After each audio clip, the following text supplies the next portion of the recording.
can never lose. When it was some better Jews, mansion on the hill with the better views. They was never real, bet they bet I lose. Tell them how you feel, niggas sleeping on me, tell them let them snooze. When we see them niggas, treat them like they fool. Ayo with that Draco with the half moon. Every time I look up, I be in the news. Talking about some shit I probably didn't do. All this controversy I done been through. It can never hurt me if it never made me. Right to beat the snooze, scooter and truth. Know the type of shit I'm really into. I done put Lucino in the bin too. I'm the motivation for the trend too. Tell them bring them something that I didn't do. Say it, wins and them losses. Turned us to bosses. Hey, what's up, guys? It's your girl, Miss Heard It All, and you are officially tuned in to I Heard TV. Today, I'm sitting down with Martin Boyd. You guys have been asking, and I'm here to deliver. So without further ado, let's get into it. Martin, how are you today? I'm doing great. I'm doing well. How about yourself? I'm doing good. I'm so glad that you decided to come and sit down and talk with us today. I mean, a lot of people have been wanting to know about, one, who are you, for those of you who don't know, and two, why is this guy so important? Why should we hear about his story? So I came up with this elaborate introduction of this motivational speaker, this felon that's not really a felon, and I kind of had this elaborated introduction, but I kind of wanted you to tell the people what you want them to know you as. How did you want to introduce yourself to the world? So who is Martin Boyd?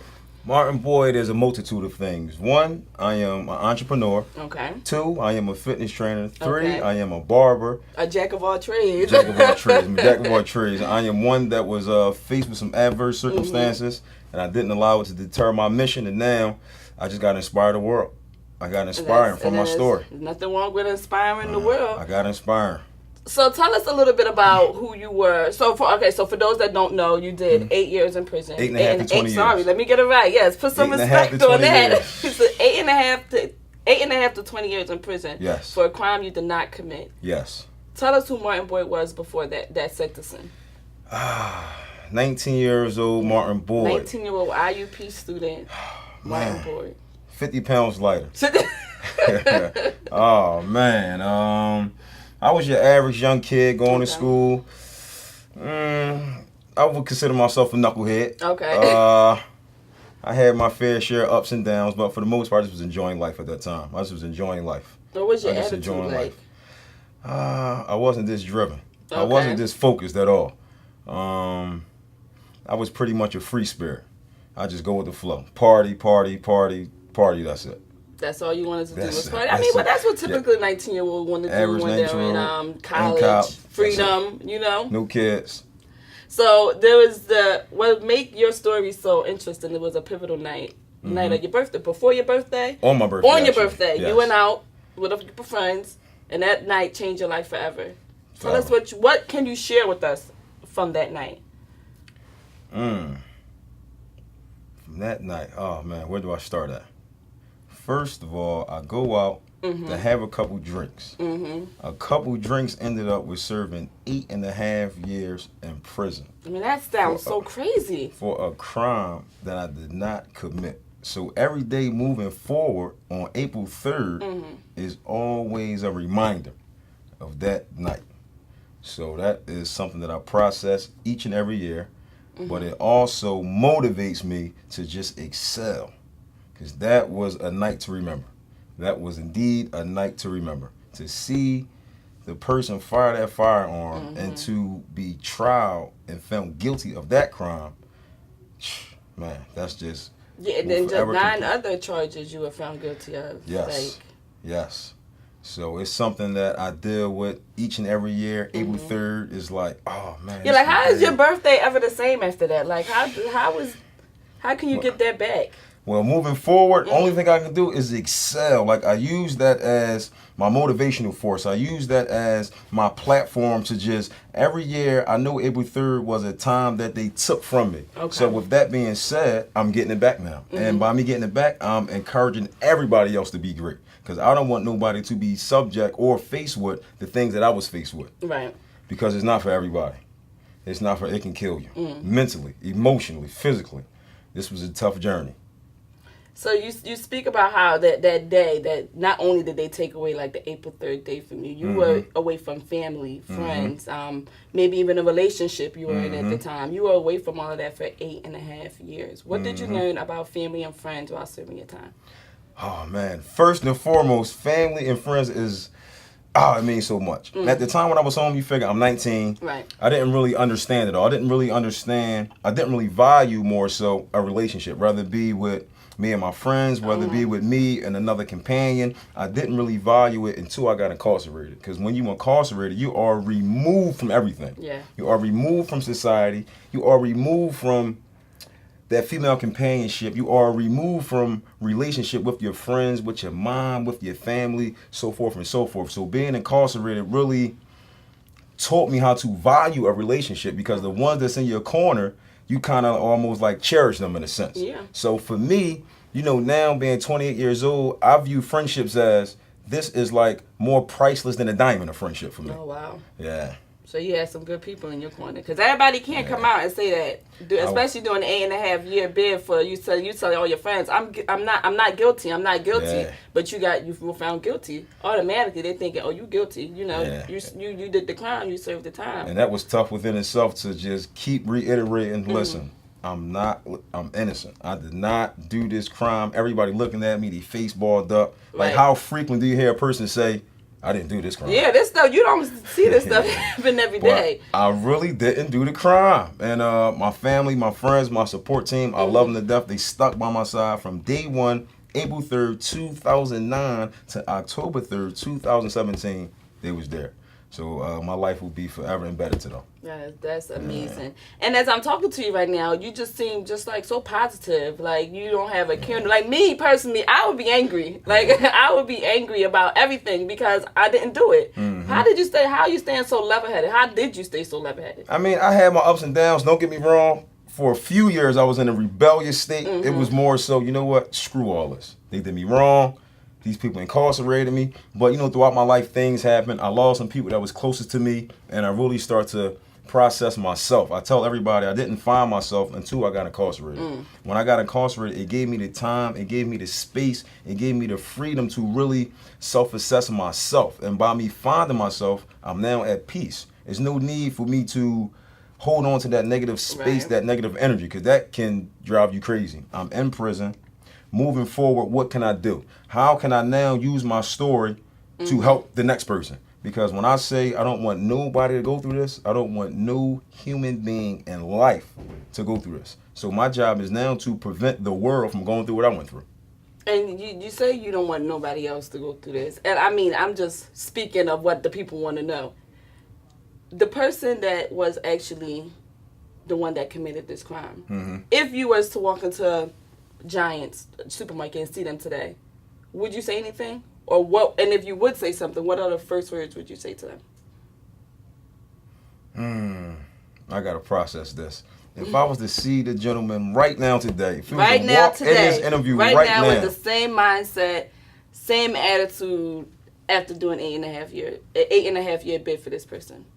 well, I'm so grown up. I'm so mature now. To be honest, man, I'll just say thank you.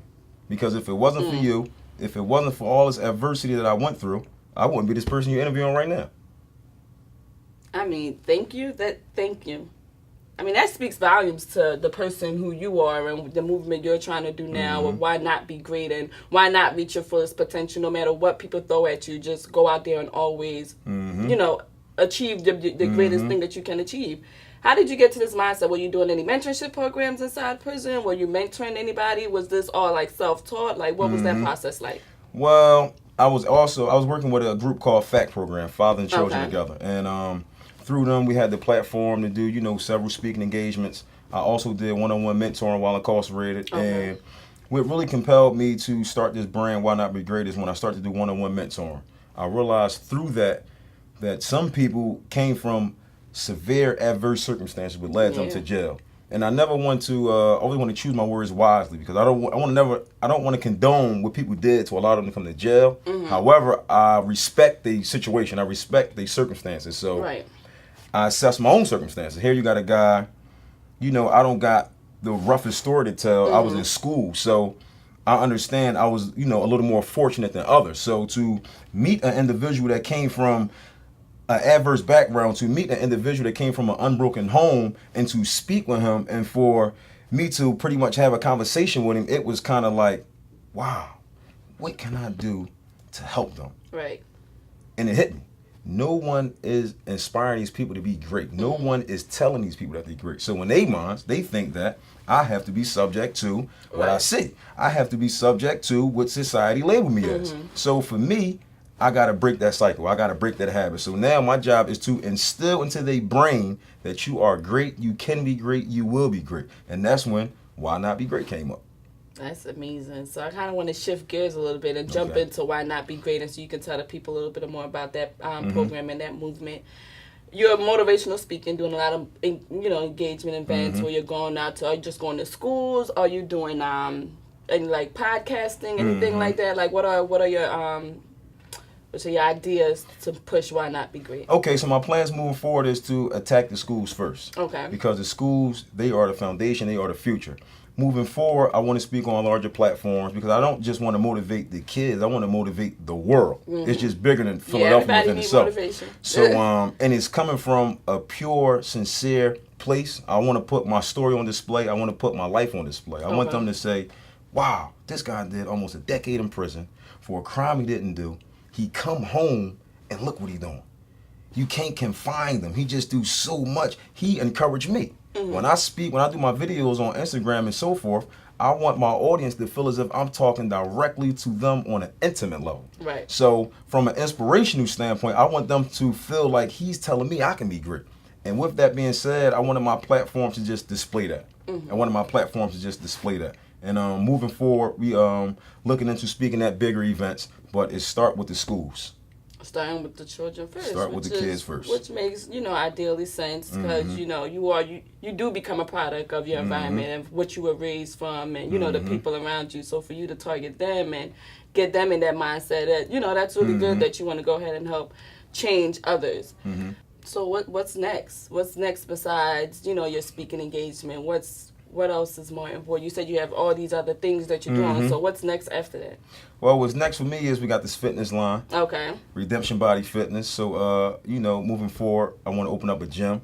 We got Images, which is my haircut brand. Okay. So moving forward, we want to open up barbershops. And we just want to keep expanding. There's always excel. Skies is not the limit because it's something beyond the sky. So always excel. So that's the move for the future. Okay, so who are some, now that you're home and you get to get back into life, you get a cell phone, you get, like little things, being able to just call your friend up and say, hey, I'm coming over today. So what are some of your influences, some of the people that inspire you to be great? I met this guy. I'm never going to forget this. I'm never going to forget his name. His name is Herbert. And I met this guy when I took my barber exam. This guy did 25 years on death row. Oh, man. 25 years straight. And he was fighting his case. And 25 years on death row meaning you are in complete confinement to a cell. Right. So you never can come out this cell. So I meet him when I get my barber's license. And he was fighting his case. They finally let him off death row.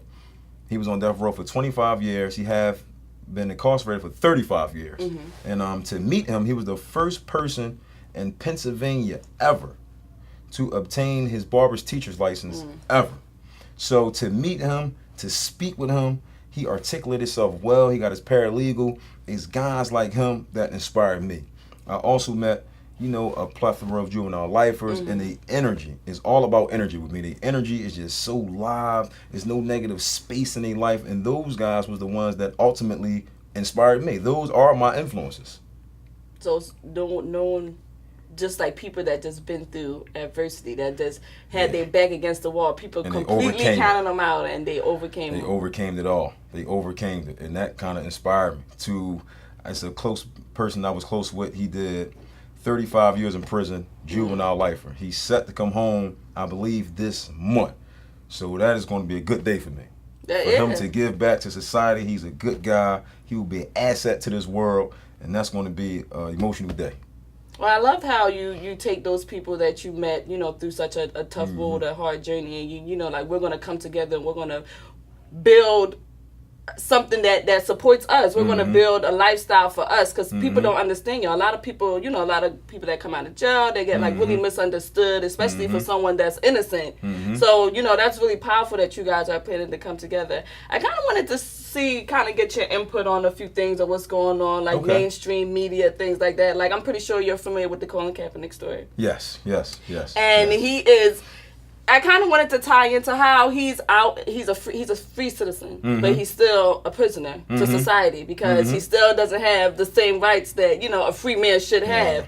Being in jail, did you hear about that when you were in prison? Yes, that was plastered all over the TV screens. How did that make you guys feel inside to know, like, dang, even though you outside, you still a prisoner to society? I mean, for me, it was more so, whoa, this man is standing up for what he believed in at the cost of his check. Right. So basically, his opinion cost him a job. Now, I respect his point of view. Like I said, we understand the injustice that's being spewed in America. We understand that. I get it. I understand that. What I don't understand is why he don't got a job. Like, for me, when I see stuff like that, it's not enough of that being displayed. It's not enough of that. It's not enough guys that's in position that's not speaking up. Right. And for him to just get blackballed like that, in my opinion only, I think that's like crazy to me. But for me, I think it's a good thing. He's standing up for what he believes in. I don't think that it's enough people that's standing up for what's right and what's wrong. Right. So I'm a fan of Kaepernick. I'm a fan of him. Yeah, you guys got a lot of things in common. So I kind of wanted to see what you thought about that, because I'm like, that's a little strange. I mean, he's standing up for what he believes in at all costs. So when he go to sleep at night, he can evaluate himself, and he's happy with himself. So I'm happy with that. Well, that's amazing. So one last thing you want to tell our viewers before we wrap this up. One last thing you want them to take away from Martin Boyd. One thing you want them to keep them inspired, motivated. What is the last thing you want to say to our viewers? I want to say to my viewers, whatever you face with, and I mean whatever you face with, whatever you may be going through, whatever you may have went through, always know that it get greater later. Why not be great? I like that. Greater later. That's really good. One last time, tell the people where they can find you at on all social media platforms. Instagram, follow me at MartinBoyd_JR. Follow my homegirl at iHeardTV. We out.